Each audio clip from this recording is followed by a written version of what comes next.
All right, James. We have Luke Jordan on today. The man who rejected my podcast request several times until he finally caved. I think we're 2 years in. What do you think of the pod? That was solid, man. For anyone who's in SEO, potentially looking to go into YouTube, obviously he's focused heavily on YouTube. Interesting to see that his previous gaming website is just kind of letting die. that's I don't know how you said it, but that's just I don't want to say crazy, but it's like, damn, like for something that has the potential to potentially actually turn around, just to leave it, it's a bold move. Yeah, it's true. But yeah, it was good to chat with Luke on the pod. Guys, give it a listen, give it a watch. I think it's a good episode. SEOs should be transitioning anyways to different traffic sources, and yeah. Quick call out, guys, sign up for the advice community. Use the code INDEXY for a coupon, for a lifetime coupon. This is only exclusive to this podcast. You can't get it anywhere else. All right, so get your discount if you're listening to this. Down the description. Why not? Yeah. Link in the description, and give it a watch and let us know. What's good, everyone? It's Jackie Chow. And this is James DeLacy. And you're listening to This Week in Digital Marketing. All right, Luke, we finally got the ever so elusive Luke on the pod. What's going on, man? But yeah, thanks for having me. I didn't realize I was so elusive, but yeah, I suppose it's been a while since I've done one of these, so I appreciate you having me. I think I've asked you to come on. I think you were one of the first people I asked to come on because, you know, we've had some back and forth on Twitter, but you've never agreed to it. You said you hated going on podcasts, and yet you're here because just doing me a favor, you know, and I respect it. Why don't you give the audience a quick intro about yourself, what you've done, what you're focusing on, and we can just go off from there. Yeah. I used to have this thing every time I did a podcast. I'd have this huge wave of anxiety after, like, straight away thinking, "Oh God, what did I say?" Like overanalyzing every single word that I said and stuff. But I think I'm over that now. And if I say anything stupid, then people will have to get over it. What did you ask for a background? I forgot already. Yeah. Who are you? Yeah. So worked in SEO since I left school. So too long ago now, 13 years, something like that. Started in-house, did a couple of years of spamming blog posts and press releases and really shady link building tactics and stuff.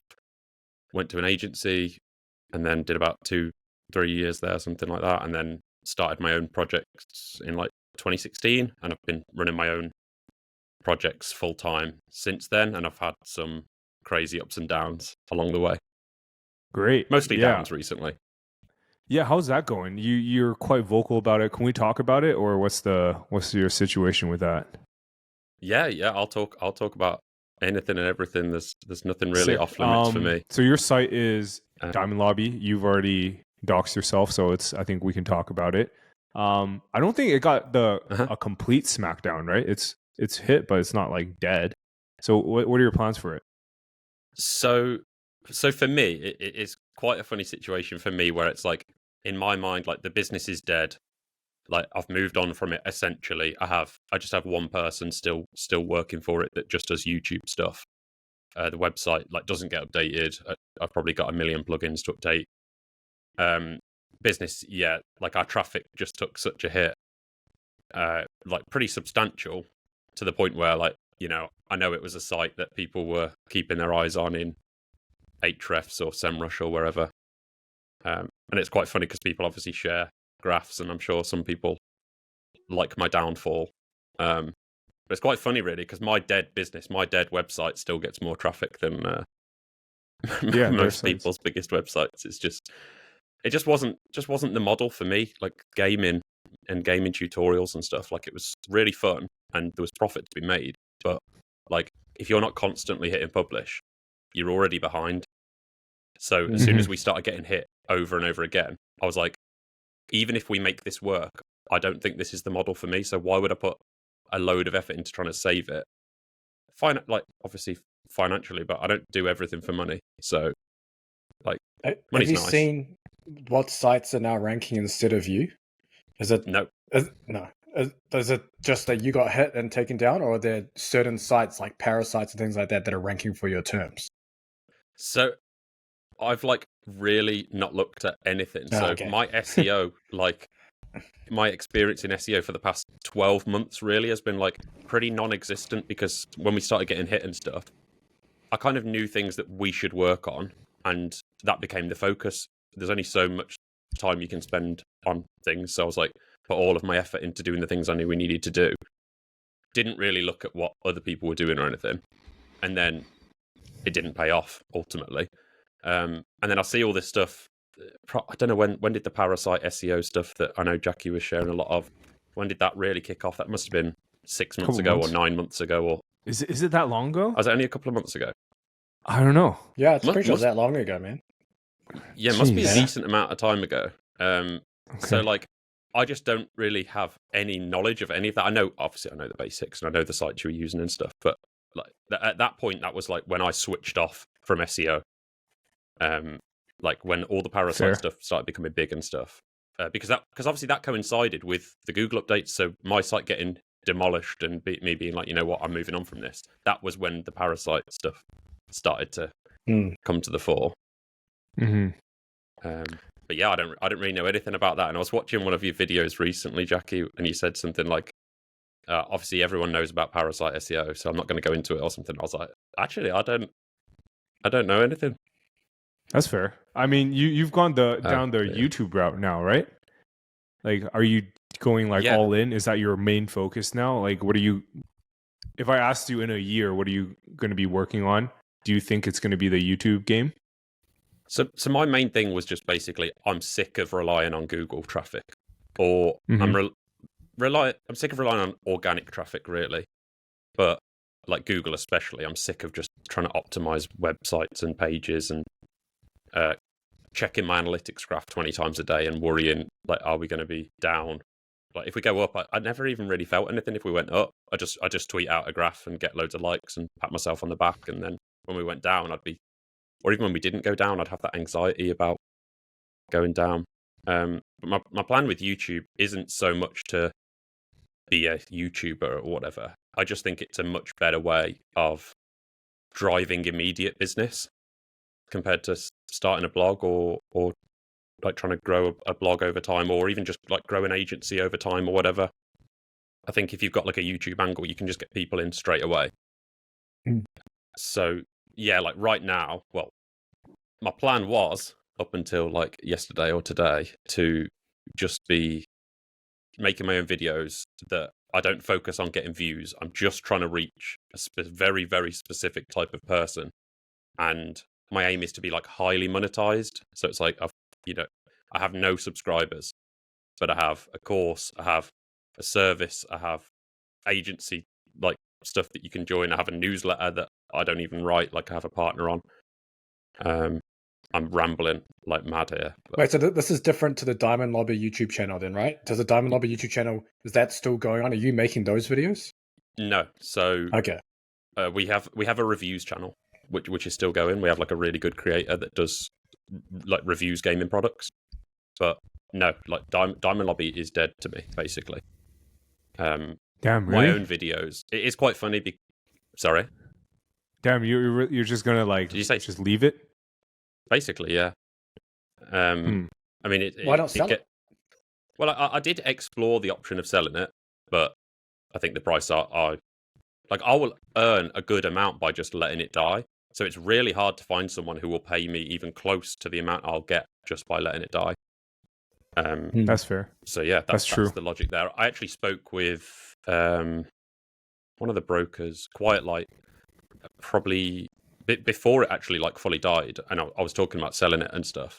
And the guy that I spoke to there, I can't remember his name. He was basically like, "Oh, how are you going to sell it if your ongoing costs are so high?" And I was like, "I don't know. Like, it would be more profitable to just let it die."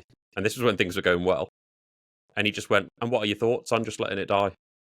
Like, obviously, he was sort of hinting that, yeah, you should just do that just to get the most money out of it. Yeah. But yeah, to go back to the original question, yeah, my videos are on new channel. Yeah. What niche is your new channel going to be on? Because you have a channel, right? I believe you launched officially the channel. Yeah, I have a channel. It's called Create a CEO. I mean, I had my old channel, just my own name, but that was more like, well, I didn't know what the fuck I was doing. Can I swear on here? I assume I can. Yep, you If I can't, definitely then sorry. Yeah, my old channel, I didn't know what I was doing at that point. My new channel, yeah, it's called Create a CEO, which is just kind of like this mindset that I'm trying to put myself in, or trying to encourage other people to get in, which is like there's a huge opportunity for people that, I mean, you're probably in this bracket, Jackie, where you create content and sell services and products and stuff around that, and it's like you're creating content, but you're not monetizing via the content. It's kind of like Mm-hmm. a step apart in a way. So that's what I was doing, yeah. But I knew it's a challenge, and I knew it would be a challenge because my whole thing is like, don't rely on views. Like, you don't want to be reliant on views, but if you're teaching people about YouTube and you're teaching people how to get views and telling them what they're doing wrong and stuff, they're like, well, you don't get views on your videos. And it's like, well, I'm That's not trying. interesting, I've got this right? whole, I've got loads of examples I can. Yeah, there's a lot of people who teach people how to get views, but they don't have a lot of views themselves. But I think that still works, right? Yeah. I think you just need some sort of case study to get that going.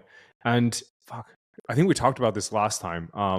But the creator science guy has some crazy videos when you just do exactly what he's doing. You know what I mean? Is that like out of well, I do question? like. Oh, I like what he does. I mean, he's kind of got his own thing, really. Obviously, spoilers. I did an interview with you that's not out yet, but that will be edited, kind of like the creator science videos get edited. But he just monetizes in a different way with the community, which I did try to do, but the community model doesn't work for me. The thing with needing views to prove you know what I'm talking about, if anyone asks me, I mean, my name, there's more than enough information out there with my name on, with my face on, that I've shared already, where there's, you know, I've had people say it's hard to get, the hardest part on YouTube is to get to 1,000 subscribers or to get monetized or whatever. I've had so many different channels over the years. I did tech reviews. I had a bloody crypto channel at one point in like 2017. I had a betting channel. I have my gaming channels. I have my own channel. Like, they've all got like thousands of subscribers and plenty of views, and they've all made enough money. Yeah, they're not getting millions of views, but I don't need that on this new channel because it's more about like, it's more trying to, like, I've had millions of views and it's not reliable. Yeah. So how do you then? Sorry, go ahead. Sorry, Jack. I'm just. How are you then taking people from YouTube into your funnel of YouTube? Because typically, I guess the general advice is you want to try to keep people on YouTube for the algorithm to get people to watch more of your videos, etc., and then obviously try and monetize them from that every now and then. But obviously, you're talking about how you don't care about the views and the YouTube algorithm. You're trying to just get them onto your newsletter, to your courses, etc. So what's your strategy to do that? Yeah, so I wouldn't say that I don't care about the YouTube algorithm. Like, I do set it up so that what I create can get the most amount of views possible. It's just I'm not aiming to go viral. I'm not trying to reach 50,000 people with a video or 1 million people with a video. I'm just trying to reach 1,000 to 2,000 people right now. Obviously, in future it would be more, that it really resonates with. I don't care the people who it's not going to resonate with. I don't care about them, so I don't even want to reach them really, because that's kind of bad for the algorithm to reach people that aren't the right audience. But right now, I don't have enough videos live. I only launched this about a month ago now. I think I've got 4 videos up. I had some issues with one video that I ended up taking down and re-editing and putting back up. But I kind of have like this 20 video like plan of like building up this foundation of stuff that exists for people to kind of learn about the model and stuff. And then like over time, I have this like a Trello board that's like, what is the goal of each video? So it's like, on some it'll be, oh, let's just try and get some views. On some it's like, let's sell a service, and just, you know, that's the whole goal of the video, is to drive customers or sell the course or whatever. But yeah, I think making sure you've got that foundation of content that isn't just selling directly. They all indirectly sell. So they almost all say like, oh, there's a link in the description for my course, or a video that I've got coming out very shortly is like basically a pitch for our newsletter. So it's just like a whole video about like something we covered in the newsletter, and it's like, oh, and if you like this, there's a link in the description where you can sign up. Yeah, that's fair. But yeah, I definitely do care about the algorithm. And if you were to break down the current YouTube algorithm based off of in order of importance, just a quick experiment here. Title, thumbnail, and view completion in terms of like if they've completely watched the video. Where would you rank each one? Or comments as well. I don't know if that does anything. You broke up a little bit for me there. But did you say like view, like retention, basically? Like pretty much, yeah. Capturing attention is the number one thing. So like the title and thumbnail is way more important than retention. Really? Just grabbing someone's attention in the first place. Yeah, like we have some videos, or we have loads of videos that have loads and loads of views, but the retention is low based on arbitrary metrics. Really, YouTube data is terrible. Like it's absolutely awful. Like the retention data it gives you, like who were those viewers? You know, like it doesn't even let you segment retention based on like people that are brand new to your channel versus like obviously you can see new versus returning. You can't see like, well, has someone watched one video before? Has someone watched 10 videos before? Did this video only reach people that have watched 10 videos before and they love your stuff?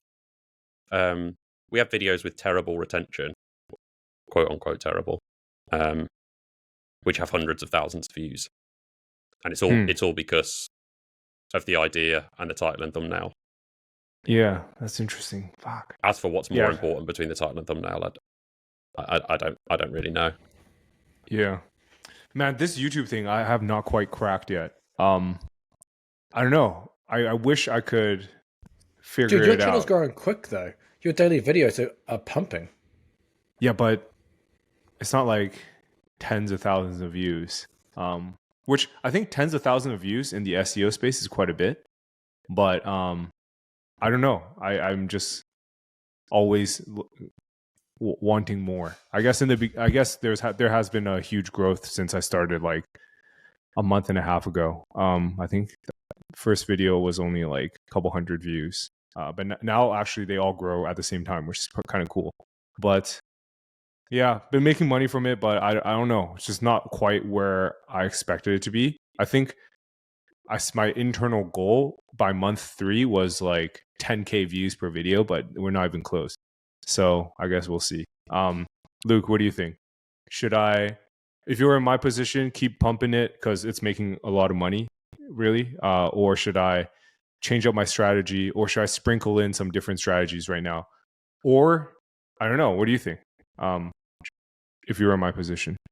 Well, first thing I should say is I don't know a lot about the whole Sam Sulek meta thing that I know that's what you're doing, but I don't know a lot about it. I remember messaging you a little while ago just saying like even though Sam Sulek does a lot of talking, it is kind of like something a little bit visual where you're kind of watching him and you're thinking like, oh my God, like what a freak kind of thing. Yeah. And you do kind of get that when you see your videos, like in all due respect, you do think what a freak, like these are some crazy numbers, or can I subscribe to your OnlyFans? But that it's not visual. There's no visual element. It's all talk.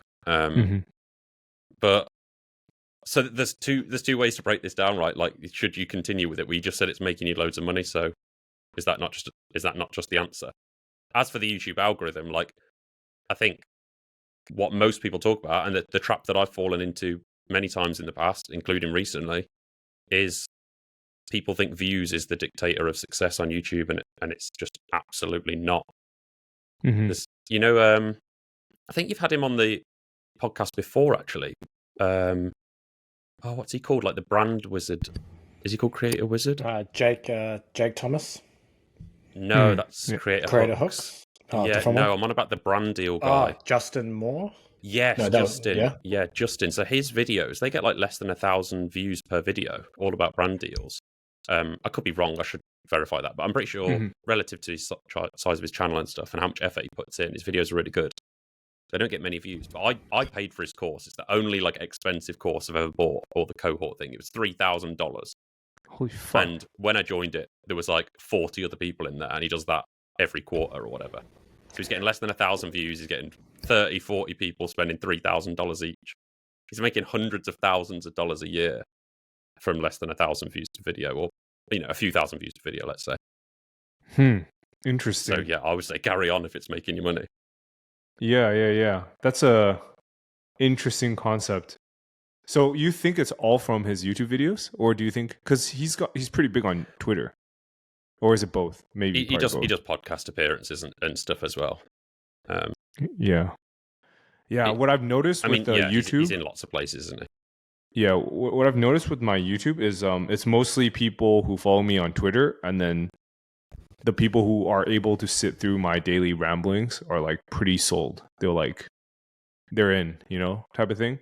So I think that's the type of audience that listen. But I've been trying to crack down on the analytics side of YouTube, and like you said, it's been tough, man. Like the only thing I can take away from it is more than half of the people who are watching my videos are returning visitors. I don't know how often that is, but like it's like 70% of viewers are returning viewers. But I'm trying to get more viewers. Does that make sense? I don't know how to do that though. That's like my main issue, discoverability, because no one's clicking on my fucking thumbnails. Obviously, they're not. They're like YouTube algo thumbnails. I guess maybe I could fix that up, but yeah, that's like my main issue right now. It's fucking crazy. So are you specifically referring to like the Sam Sulek type? Yeah. The Build in Public series, is that? Yeah. Yeah. So the problem with the Build in Public series is, like, algorithm wise, there's a couple of things. Firstly, I think I messaged you about this before. Is like for this type of thing, I think, just in my opinion, for this type of thing, you kind of need that title that hooks people in, and you can only really do that when you're giving something big away, and there's only so many big things you can give away. SEO is so repetitive. Yeah. It is. The other thing I would say is this might be soul crushing to you or your audience or whatever. So apologies. No, dude, in I don't even care. Hit me. Like, one of my big things is basically don't bother trying to show personality in the first 10 seconds or whatever. Win, because the thing you need to do is win over new viewers. You have to win new viewers over. And if they click off, YouTube's not going to be pushing it to other new viewers. It's just like, oh, this is the audience for this. Let's just keep serving it to them. So if you're just saying nothing and eating creatine in the first few seconds, then new viewers are going to be like, what am I even watching? Yeah, that's fair. You have to hook people. Yeah, the only way you can grow is with new people. I have been testing that lately. Before I eat creatine, I pretty much say what I'm going to do, or like that, the hook of the video. But yeah, you're right. You're right. The creatine is definitely off-putting. People have been like begging me to stop, but nah, fuck those guys. I'm gonna do me. Yeah, I have learned nothing. But yeah, you're right. You're probably right. But it's there's two other experiment. things. Well, the main thing I think as well that goes with it, obviously, it kind of contradicts what I just said, but there's a time and a place for it. Is like you want to be memorable. That's something really important for videos as well. So even if someone says they don't like something, if they like engage with it and they're like, God, watch this guy and he just eats creatine at the start of every video, you kind of got to remember who you are. James, what do you think? Do you think you're gonna go heavy onto the YouTube native format in the future? Are you gonna attempt the Sam Sulek of your niche? I have been already. I've been pumping out videos pretty crazy currently. Done a few vlogs yet. They were received really well. I actually went down the reaction route. I was actually copying another channel, Exercise Scientist reacts to XYZ fighters strength and conditioning training. And that's pretty much how that's actually doing really well too. And it's easy for me to do because I don't have to do fuck all. That's literally like one take screen record, me on the screen, bang it up. So I can do it relatively easily. So I'm trying to push the volume game. I don't know. I know, Luke, you're like almost the opposite. You're doing like the one video a week, trying to make it really damn good. What's your take on that? The volume versus trying to just do like one video. That's a good question. Like I say, I'm just not clued up on the Sam Sulek meta, but my preferred style is the put loads of effort in, make make sure you've got a good idea, a good hook, a good title, a good thumbnail, a good execution that people are going to remember. The reason that I prefer it is just because it's more repeatable. Like, you know, you're more likely to have success with if you just make if you make good content's more likely to do well. Mhm. But whether it's more profitable is going to really depend on the niche, the channel, everything. But yeah, I just prefer. I mean, I've done it all. So all of my older channels, in fact, I would say up until recently, I would confidently say I've never made a good video in my life. So I'm living proof that you don't need to make good videos to make a decent amount of money from YouTube. Like, not Dude, I think you're too life-changing, hard but on the brand yourself, I man. sold. Your videos are pretty fucking nice. And yeah, dude, I think you're too hard on yourself in general. Like, just from like talking, like my brief times talking to you, you just gotta. I think, do you have a bit of that imposter syndrome sometimes? I definitely used to.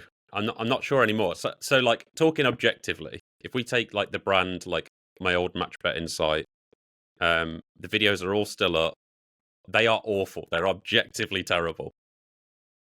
This was like 2016 or 2017 or something. Yeah. I'd made videos before. I'd made tech reviews. That, again, this is all public. Like, I'm not going to share it here, but you can find evidence of me sharing it in the past. There's places to find it. They are awful. I can't really describe how bad they are, but yeah, I'd never been on camera before, and I'm literally just sat there and I'm like, today we're going to talk about how to do this, and then like a bloody intro starts playing for like 20 seconds, and then it's just like a screen recording of me being like, oh, here's how this calculator works, and that's it. Subscribe, like, comment, share with your friends. But it worked, right? Yeah, you don't have to make good video. Exactly, but it worked, and the reason it worked is because the content was informative. It was sharing what people actually needed to know in a low competition niche where other people weren't already sharing it. And even if it wasn't how I was saying it, but it was what I was saying. Like, people need to know what to do. Not, they don't need you to give them a movie on how to do it. They just need you to show them.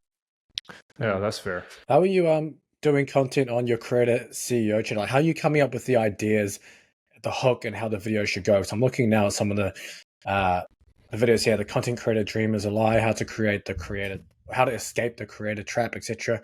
How are you coming up with these ideas, and then what actually goes on in the video?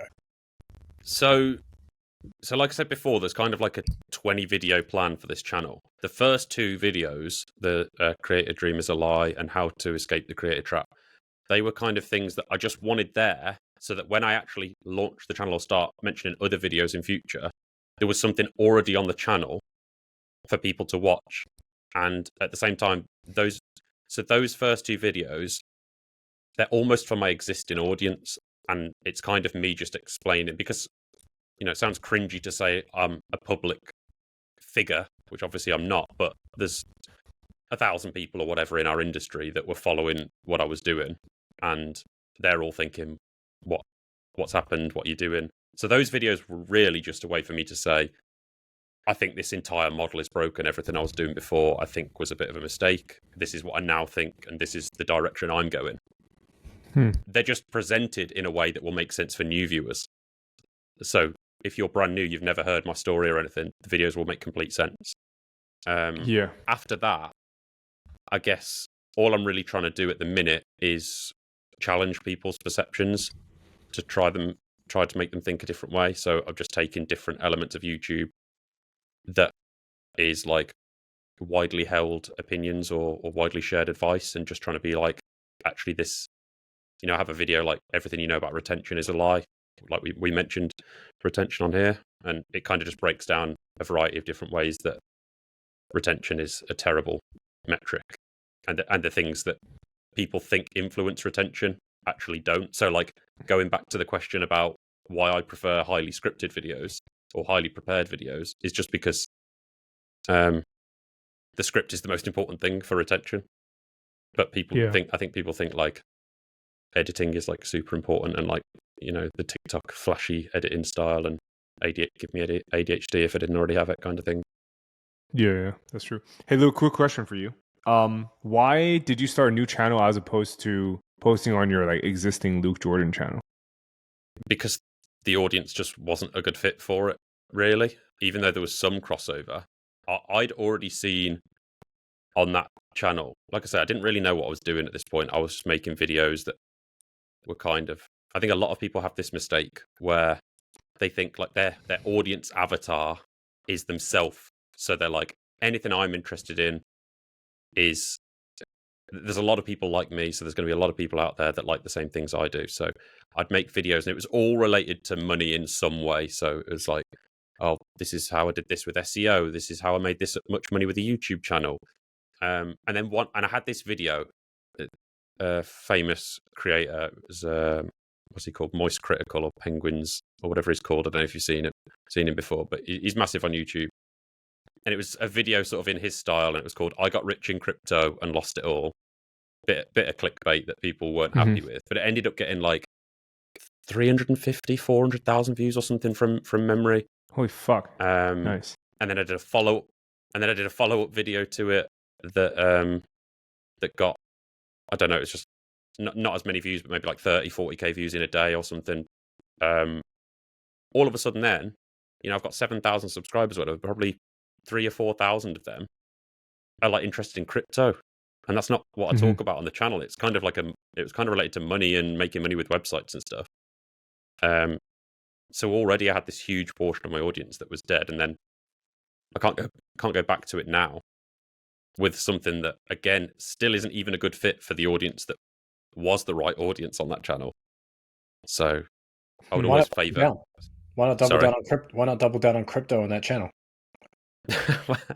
Well, I did have a crypto channel in like 2017, 2018 or something, and so what happened there was I feel like my moral compass has massively affected my ability to make money, and this is probably the best example of it. So I had this crypto channel, and it started to go okay, not like massive. I had like 1,500, 1,600 subscribers or something. And I got contacted by someone whose channel I was familiar with, and he basically said, "Can we jump on a call?" I was like, "Yeah." So I spoke to him, and he's like, "Oh, do you know this channel?" And it's basically the biggest channel in the niche at the time, probably still really big. I don't know.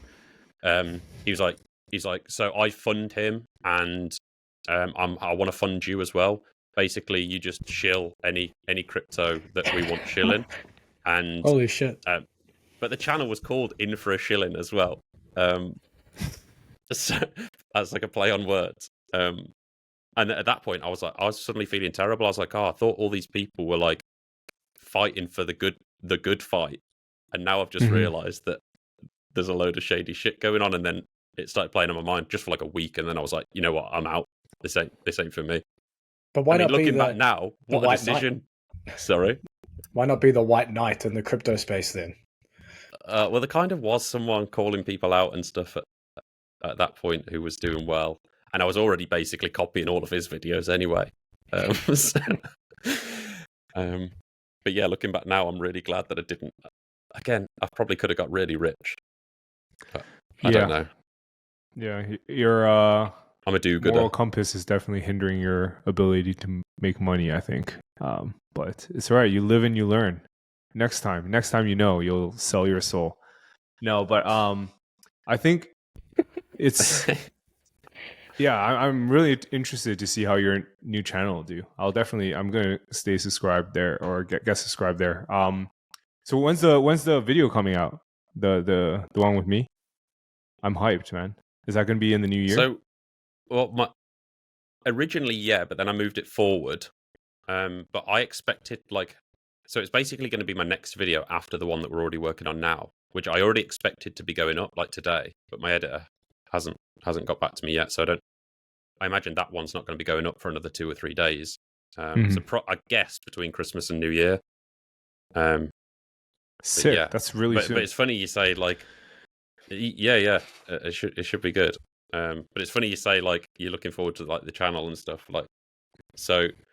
My plans are having to shift around a bit now because my long-term plan, sort of partly inspired by you, was to get partnerships. Like I wanted to basically build up my channel, build up the courses I was selling, build up the services I was selling, bring someone on to sell all that for me. And then once my revenue streams were all secure, start approaching people for partnerships where it was like performance based or whatever.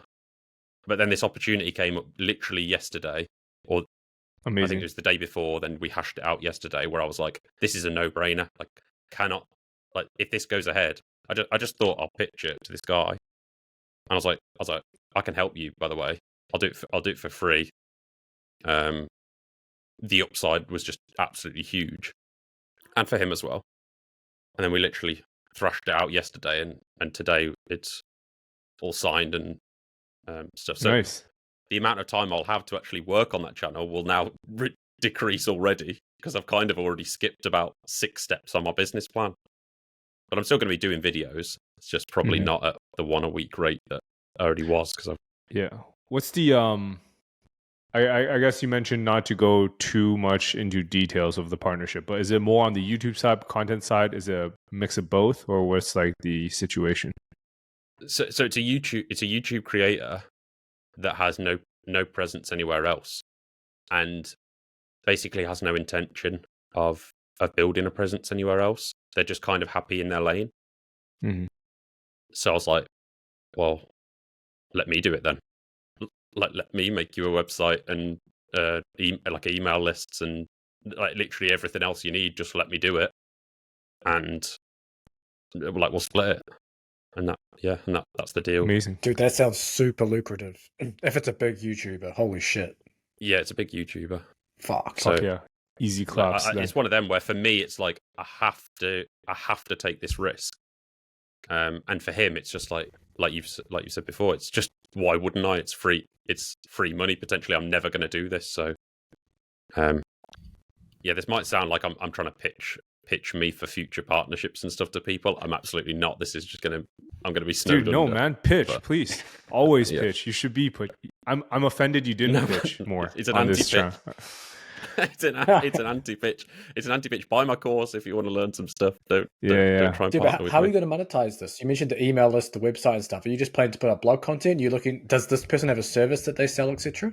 So it's going to be like lucrative affiliate, plus course, plus paid access content. Oh damn! Nice one. And then do they have a long domain term, already? Hopefully, be able to spin other stuff up. No, we bought a domain. That's like the one not super expensive, but it was like $5,000 or something like that. A decent name.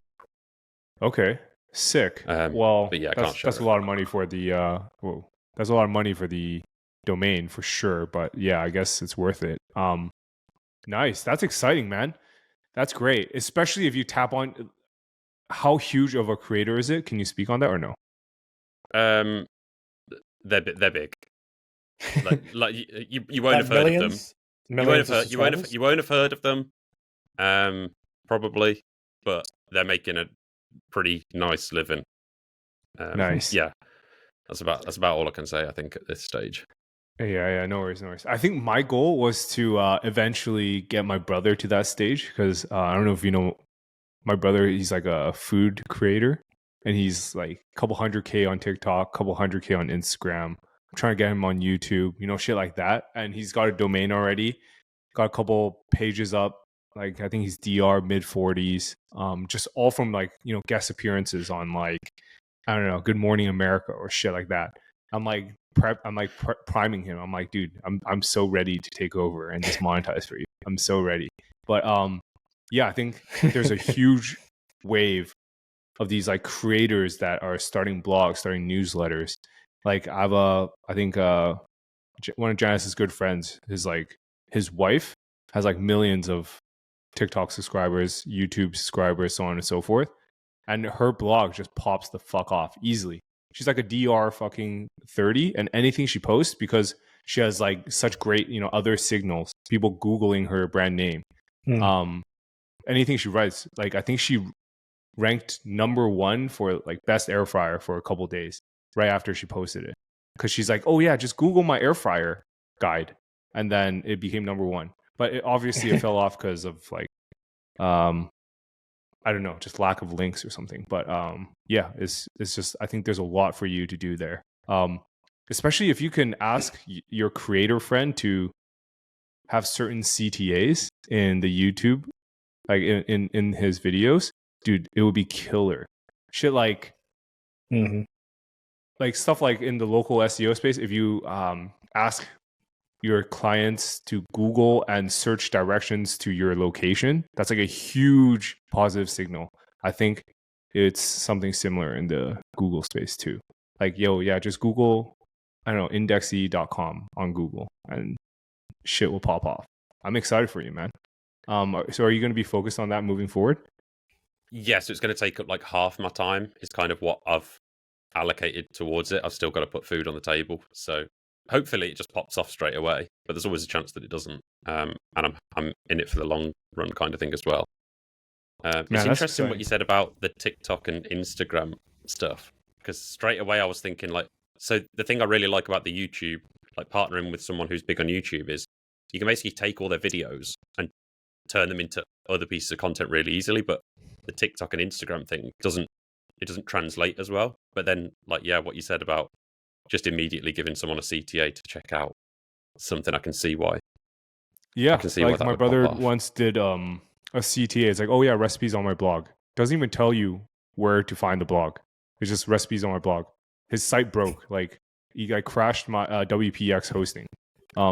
Fucking crazy. But it got millions of views, right? It's like that.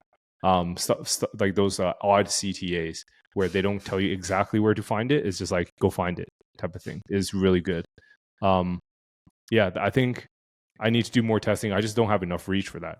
Maybe I'll do a test today on that. Like, yo, Google, I don't know, indexy SEO company on Google and click it and try it and like try to crowdsource something. That'd be pretty cool. But yeah, these user signals are pretty interesting.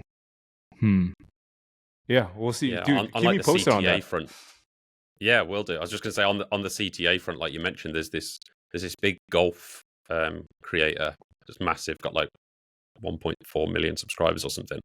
And in every, I don't watch all of his videos, but I'm pretty sure in every single video, he's like, there's a link in the description to download the cheat sheet for whatever it is he's teaching in that video. It's called Danny Maud, I think his name is. Every single video is like cheat sheet in the description. So obviously he's then got email capture from hundreds of thousands of views every single video. He's just, he must be making so much money. It's a fairly lucrative niche as well. Oh, that's smart. Julian Goldie does that too, right? He like does a video and he just shows everything on like a Notion or something like that, or like some PDF, and then he's like, yeah, you can download this link in the description, shit like that. I wonder if there's a way to like set that up so I don't have to set up a fucking new opt-in every single fucking video. But yeah, let's see. That'll be interesting. Being mindful of time, Luke, where do you want to send people? Do you want to get people to sign up to subscribe to your YouTube channel or what? If you're into SEO and you want to do anything on YouTube, check out creatorkingdom.com, because SEOs are absolutely terrible at YouTube. They know nothing about it. I set it up just to specifically help search people. You can follow me on Twitter, LR_Jordan. Sounds good. Well, yo, thanks for coming on today, man. Really appreciate it. Thanks for having me. Cheers. Enjoyed it.